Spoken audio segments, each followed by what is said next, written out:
Hello students, myself Rubina Chaudhary and today I am back with another lecture of chemical kinetics. Student, in our previous lecture of chemical kinetics we have discussed integrated rate law and half-life of integrated rate law. While discussing integrated rate law, we have not specifically considered the state of a reactant, whether it is in liquid state, whether it is in gaseous state or it is in solid state. Okay students, usually major of the reaction take place in liquid state and most of them take place in gaseous state.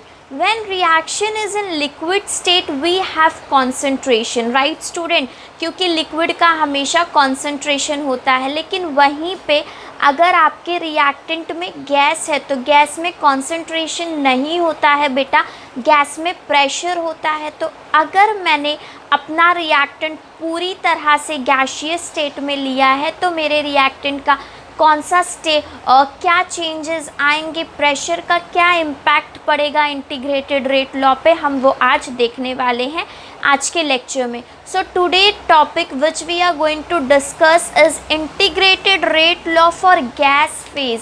Integrated rate law for gas phase में my both reactant and product whatever I am obtaining from here will be in gaseous state. Okay students, तो सबसे पहले हम इस equation को obtain करने के लिए कंसीडर कर लेते हैं एक सिंपल सा रिएक्शन।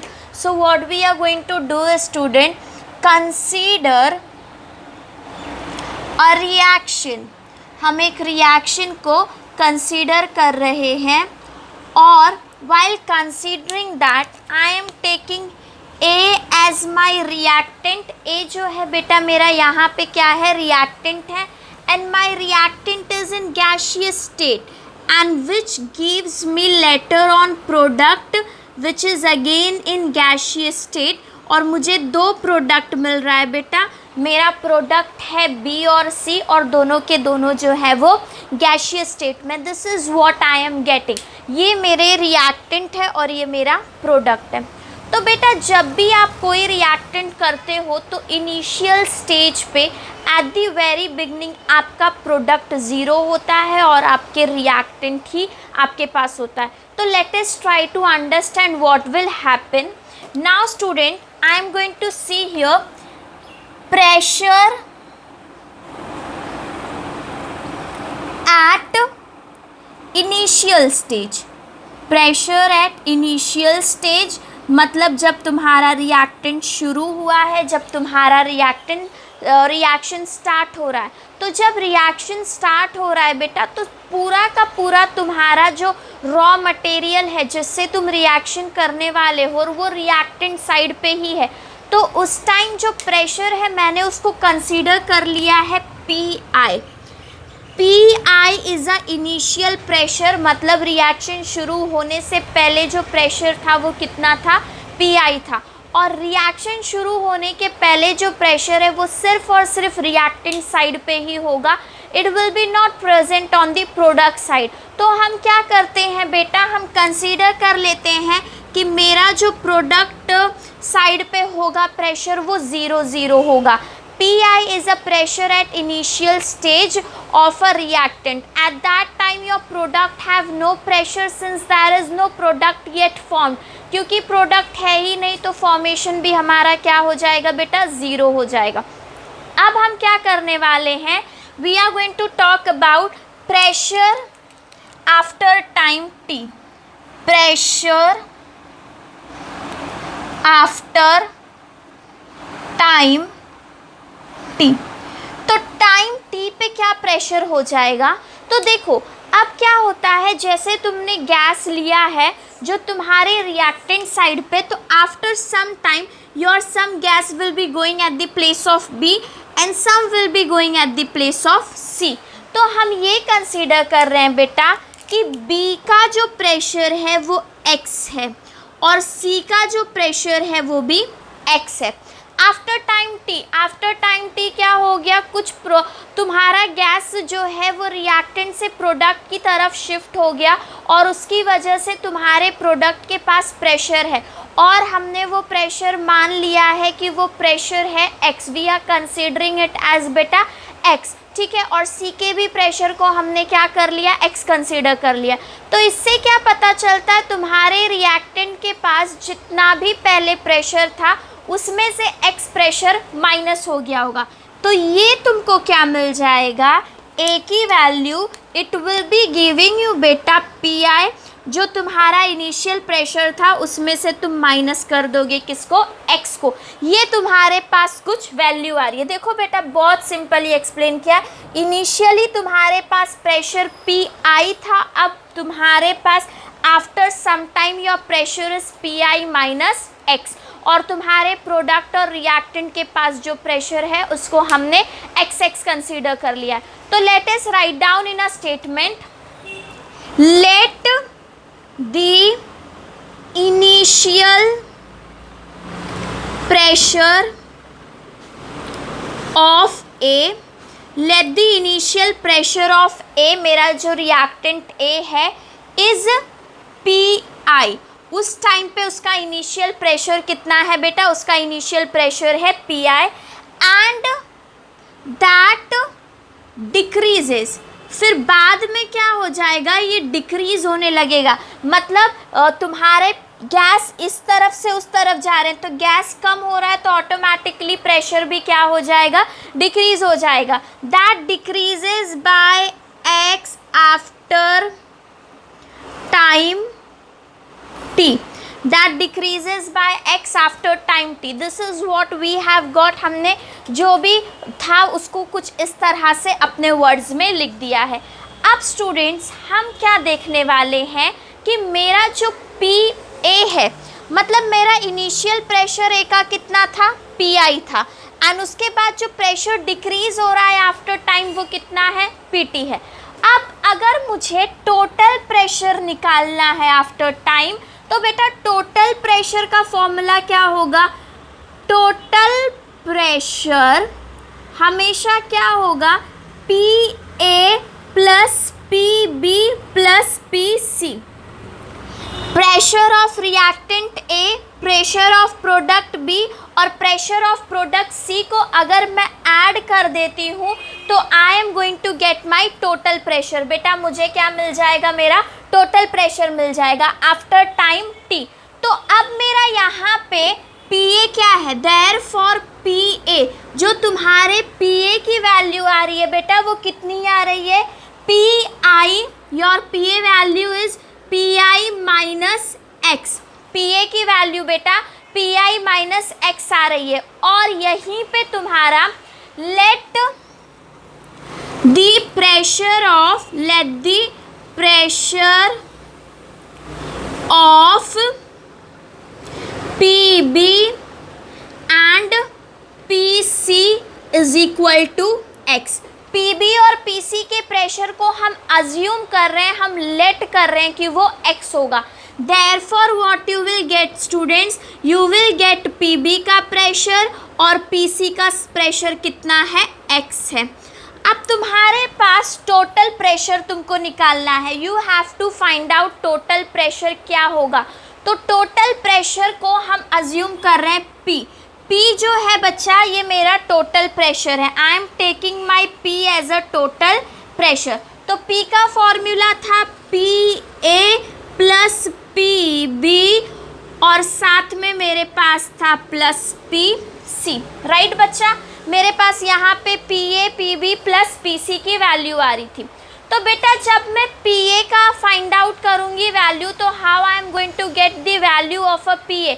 सबसे पहले हम क्या करेंगे, Pa की वैल्यू की जगह पे हम डाल देंगे Pa माइनस x, Pb की जगह पे आ गया प्लस x और Pc की जगह पे भी आ गया x। ओके बेटा स्टूडेंट्स, यहाँ पे मैंने कॉमन x को कैंसिल कर दिया, तो मुझे जो वैल्यू मिल रही है, मेरी जो वैल्यू है it is coming P is equals to Pi plus x। बेटा P मेरा टोटल प्रेशर है, राइट स्टूडेंट्स। तो अगर मुझे x की वैल्यू फाइंड आउट करनी है students, if I am suppose to find out the value of a x, what I can do here is students, मैं x के लिए लिख सकती हूँ x is equals to P minus P I. मुझे यहाँ पे x की वैल्यू मिल गई students, I am getting x is equals to P minus P I. तो याद करो हमने एक इक्वेशन ऑब्टेन किया था, यहाँ पे we have put p is equals to P I minus X, right students. तो x की वैल्यू को मैं सब्सटीट्यूट कर दूंगी, इसको मैंने मार्क कर लिया है एज इक्वेशन 1। तो अब मैं क्या करने वाली हूँ बेटा, यहाँ पे I am going to substituting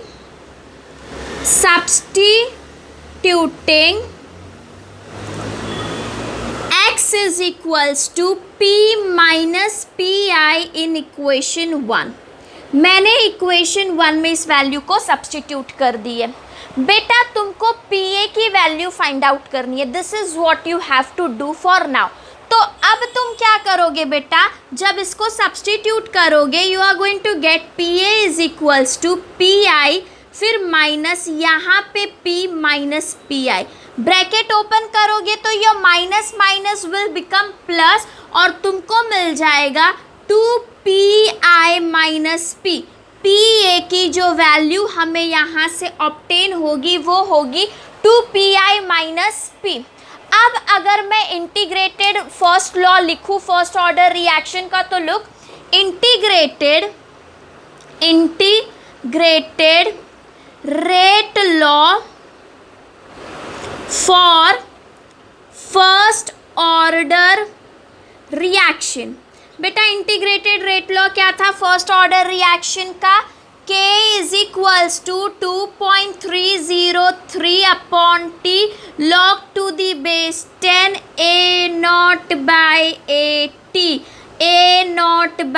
a t initial concentration upon final concentration. तो बेटा now what you are going to do is, instead of taking initial concentration you have to write down initial pressure, and instead of pressure concentration after time t you have to write down pressure after time t।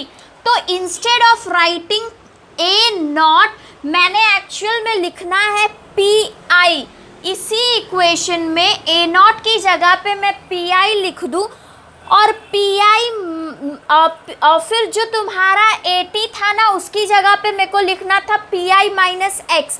तो मैंने क्या किया है, मतलब मुझे PA लिखना था बेटा। PA is what concentration of A after time T। तो instead of writing down AT मुझे PA की वैल्यू लिखनी थी, जो वैल्यू मेरे पास यहाँ से इक्वेशन से ऑब्टेन हो गई है। I hope student you are understanding हम क्या कर रहे हैं। हम अपने इनिशियल प्रेशर और फाइनल प्रेशर को लिख रहे हैं at the place of initial concentration and final concentration. Therefore k is equals to 2.303 time यहाँ पे log टू दी बेस 10, यहाँ पे आ गया तुम्हारा pi। बेटा pa की वैल्यू तुमने यहाँ से ऑब्टेन करी है, that is 2pi minus P, और ये जाके तुम्हें एक इक्वेशन दे देगा और इसी इक्वेशन को हम बोलते हैं integrated rate law for gas phase. यही तुम्हारा फाइनल इक्वेशन है गैसियस फेज के लिए। लुक बेटा, it is a very simple equation, बस तुम्हें इनिशियल प्रेशर निकालना था और तुम्हें फाइनल प्रेशर निकालना था। इनिशियल प्रेशर को मैंने अज्यूम कर लिया था PI, उसकी बेसिस पे मुझे फाइनल प्रेशर निकालना था। फाइनल प्रेशर के लिए मेरे पास PI माइनस एक्स आ गया था, बट प्रॉब्लम ये x की वैल्यू दे रही थी कि ये x की वैल्यू क्या होगी। तो हमने क्या किया, PA PB PC में से सबको सब्सटीट्यूट करके अपने x की वैल्यू निकाली। x की वैल्यू निकाल के हमने दोबारा से उसको PA में सब्सटीट्यूट कर दिया और मेरे पास यहाँ पे आ गया PI which is initial pressure, और यहाँ पे आ गया मेरे पास P और 80 की जगह पे फाइनल प्रेशर। फाइनल प्रेशर बोलो या pressure after some time, pressure after time T भी बोल सकते हो। In integrated rate law for gaseous phase, student, instead of taking initial concentration and final concentration, we are taking here initial pressure and final pressure। तो बस हम पूरे equation में pressure को फाइंड आउट कर रहे थे, हमने PI लिख दिया था और हम पीए की वैल्यू को फाइंड आउट कर रहे थे, बिकॉज हमारे लिए रिएक्टेंट ही इम्पॉर्टेंट था, हमें प्रोडक्ट की तरफ देखना नहीं था. But by taking the help we have found out the value of a PA. वहाँ पे मैंने x की वैल्यू निकाली, इक्वेशन में सब्सटीट्यूट किया और यहाँ पे तुम्हारा integrated rate law for gaseous phase complete हो जाता है स्टूडेंट्स. आगे जाके बेटा हम देखने वाले हैं zero order reaction, which is again very important topic of this chapter. आगे चैप्टर में आपके पास डेरिवेशंस ये पहले आपने कर लिया है इंटीग्रेटेड रेट लॉ. अब आपने इंटीग्रेटेड रेट लॉ कर लिया है गैस फेज के लिए, फिर आपके पास है ज़ीरो ऑर्डर रिएक्शन, उसका हाफ लाइफ, और फिर स्यूडो फर्स्ट ऑर्डर रिएक्शन. ऐसे 5 इंपॉर्टेंट डेरिवेशन है इस चैप्टर के जो आपके लिए बहुत ही यूज़फुल होते हैं एग्जाम्स में. ये डेरिवेशंस डायरेक्टली 3 मार्क्स के लिए भी पूछे जाते. तो आई hope student you have understood gaseous phase में क्या किया. ये गैस फेज अभी जो महाराष्ट्र बोर्ड है उसके लिए न्यू टॉपिक ऐड किया हुआ है. पहले तक हमारे पास गैसियस फेज का इंटीग्रेटेड रेट लॉ नहीं दिया होता था students. So it is a very fresh topic for you student and yet it is again a simpler one. So I hope you have understood students. That's all for today and keep watching my lecture. Thank you students.